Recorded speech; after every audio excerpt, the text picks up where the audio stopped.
Hey there, guess what?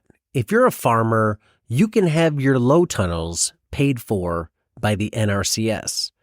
They have this cool new program where farmers can get $4 to $5 for each square foot to help with a Quick Hoops low tunnel system, frames and fabric included. It's like free money to help you grow more stuff on your farm. Want to learn more about Quick Hoops and the NRCS program? Click on the link below.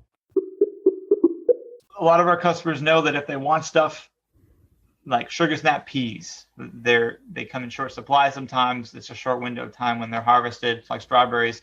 And if you want to get in on that, you better be ordering when that alert goes out on Monday that the store is open.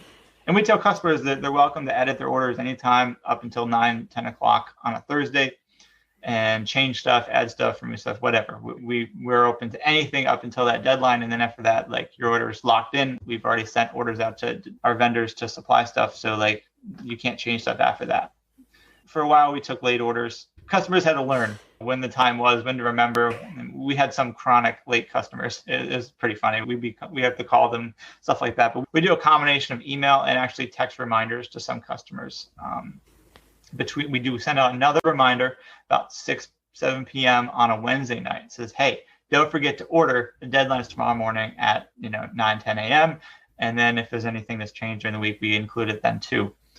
So I think the majority of our orders, about half of our orders will be in by, say, Wednesday night by 7 p.m. About half of them will come in.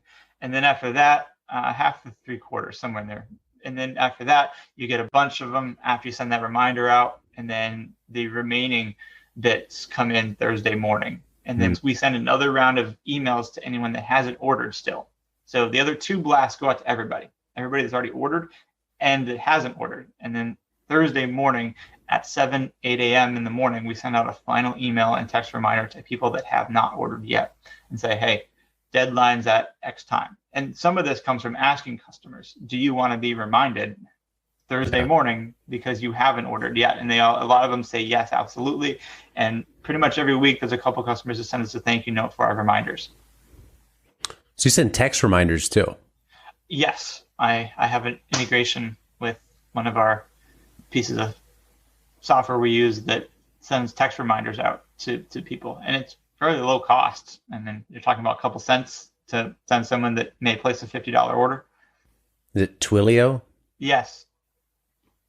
So through Airtable, there's an integration with Twilio so that you can assign an account to it. And then from there, you basically use a filtered view of Airtable records to then say, hey, I want to send a text message to all these customers because I've imported the order list from that week at that time, early Thursday morning.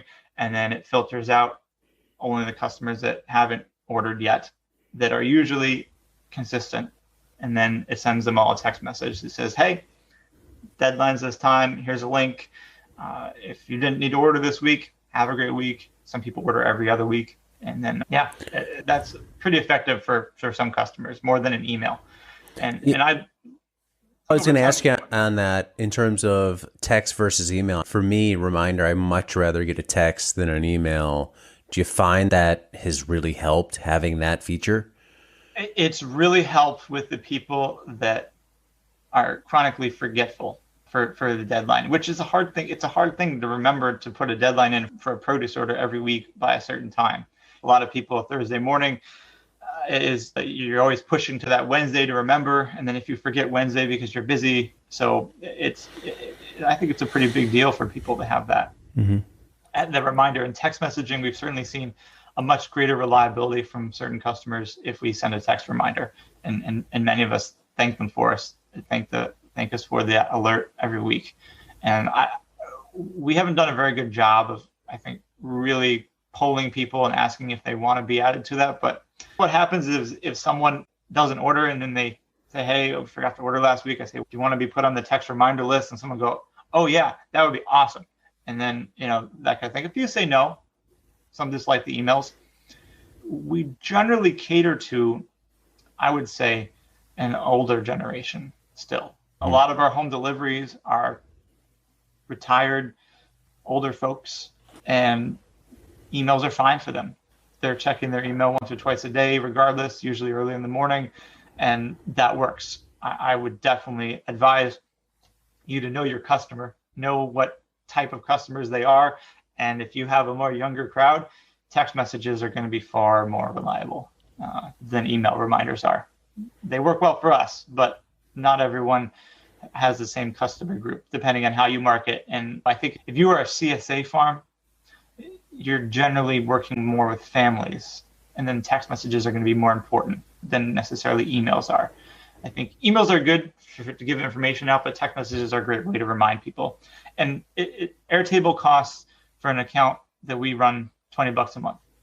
And then the text messages are pretty inexpensive on top of that. And even if you do a lot of them, you're only talking about maybe $5 a week to send a whole lot of text messages, like we're talking like 100 or more. So it's a fairly low cost, reliable way and easy. I just click a couple buttons and the text messages are sent. I have a pre-configured note and I just click, done. If you enjoy this podcast, then be sure to check out Farm Small, Farm Smart Daily, where you can get your daily dose of farm wisdom. Tune in every day to learn the latest tips, tricks, and stories from the world of farming. Whether you're a seasoned farmer or just getting started, our podcast has something for everyone. Join us as we explore topics like farm business, crop planning, soil management, and tools and technology. Start your day off right with Farm Small, Farm Smart Daily, available on all major podcast platforms. Don't miss out. Subscribe today.